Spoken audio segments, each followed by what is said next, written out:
Now at 6, caught on camera. An Indianapolis teen assaulted and a man arrested. What led to this confrontation? Our long stretch of warmer days begins tomorrow, but in the meantime, we've got to get a southwest wind to bring an end here. We're going to let you know how breezy things are about to get. And tomorrow marks 80 years since the liberation of Auschwitz. How survivors are marking the day and how you can observe it right here in central Indiana. Live from Indy, you're watching 13 News.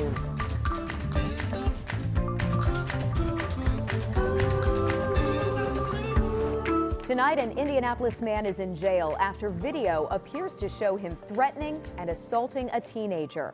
Our Anna Chalker has been digging into this story all day for us. She shows us video from a neighbor's security camera.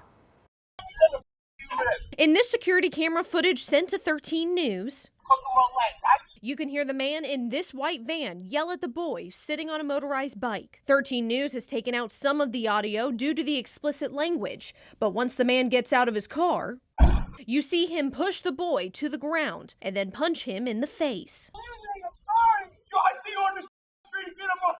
You and your dad, you understand?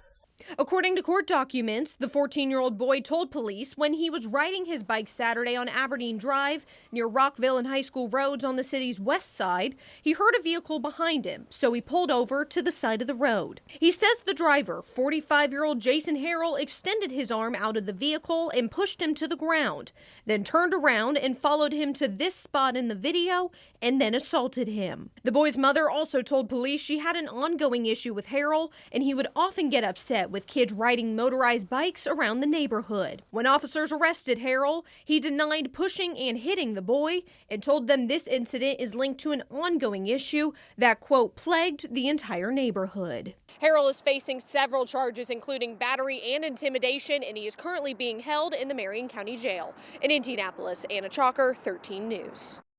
And our Marina Silva just spoke with the boy's mother. We will hear from her coming up tonight on 13 News at 11. Metro Police this weekend arrested a woman after the death of a 2-year-old on the northeast side. According to a police report, first responders were called to an apartment near Fall Creek Road and East 65th Street around 6:30 last night. Our crews went to this scene as well. A child was in cardiac arrest. Well, the child sadly died at the scene, and Metro Police are now investigating. The woman is facing a preliminary charge of neglect of a dependent resulting in death. We have reached out to Metro Police for more details on this investigation. We will share those updates with you as soon as we get them at WTHR.com. All right, to the weather now, and it is going to be a windy day tomorrow. However, as we look live outside at downtown Indianapolis, where it was a bit cooler today, it is going to get a lot warmer this weekend, or this week rather. We're talking about highs in the 40s, and Matt, a nice stretch of it too. Yeah, it's not just a day right. or two. Finally, I think most of this coming week will be spent in the 40s. Maybe 30s tomorrow, but then Tuesday, Wednesday, Thursday, Friday, rest of the week, 40s. But there's a small price to pay. We've got to get a big win in here in order to do it. So tomorrow it's going to be very breezy. This time of year, you've got to bring in a southwest wind to warm things up. And temperatures should reach into the upper 30s, I think, tomorrow afternoon. Today was a little bit on the cool side. Before the wind, it wasn't bad, but now that the wind's starting to pick up, you notice a bit more of a wind chill. It's only 30 right now in Indy, 31 in Richmond, 28. That's all we're doing in Kokomo. And we're running about 5, 6, 7 degrees cooler than we were yesterday for many of us. But I think we're going to reverse course.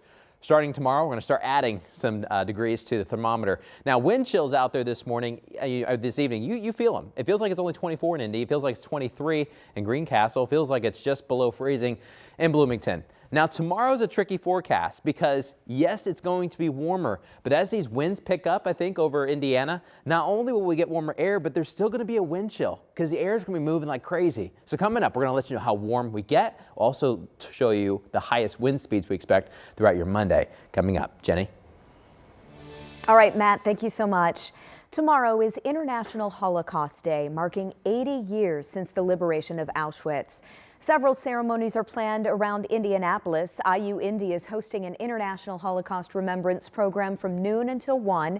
This includes a memorial and a candle lighting, and Dee Schwartz will share her family's story of survival. Now that's at the IU Campus Center Theater. You can find a link with many more events that are set at WTHR.com. Also tomorrow, some of the few remaining survivors of Auschwitz will gather at the site of that Nazi concentration camp to mark its liberation. Jay Gray is there this weekend and shares what we can expect. Well, we are just outside of the barbed wire here at Auschwitz. Inside today, not the normal tours, no visitors from outside like you would normally see here. Instead, today, this hallowed ground is reserved for those who escaped, the survivors. On the eve of the 80th anniversary of the liberation of this death camp, they're getting some private time inside, many with their families. Tomorrow, of course, the crowds will gather again, including dignitaries and leaders from around the world. The U.S. delegation here will be led by the Secretary of Treasury, Stephen Mnuchin. But we won't hear from politicians speaking tomorrow. That honor is reserved again for those survivors who are sharing their stories and sharing their memories of the horror inside these camps. Now, many of them will tell you, I don't want to come back here. I don't enjoy coming back to Auschwitz. It's not something I would choose to do, but they feel like it's a duty to be back here and share firsthand what happened inside these camps and make sure that that's never forgotten. But they also are quick to point out that they do this because they want to honor the memories of those who did not get to walk out of these camps. More than 1 million killed inside during the occupation here. That's the latest right now for Auschwitz. I'm Jay Gray, NBC News. Now back to you. Jay, thank you. Back here at home, an Indianapolis man is accused of DUI after police say he crashed into a school building this weekend. So take a look at the damage here. You can see a couple of windows are now boarded up. There's broken glass next to the building as well. This all happened yesterday around 5:30 in the evening at the KIPP Indy School on East 30th Street near Ralston Avenue. According to police reports, officers arrested a 59-year-old man on a preliminary charge of DUI after taking a blood draw. They also had to tow away his SUV after that crash. 2 people are safe tonight after jumping from a balcony to escape an apartment fire. That fire broke out around 8:30 last night near West 10th Street and 465. Wayne Township firefighters say 6 people were trapped on balconies. Flames in a hallway blocked people upstairs from getting out. Well, an adult and a child jumped from the 2nd story. Neither luckily got injured. Firefighters were able to rescue the other trapped neighbors.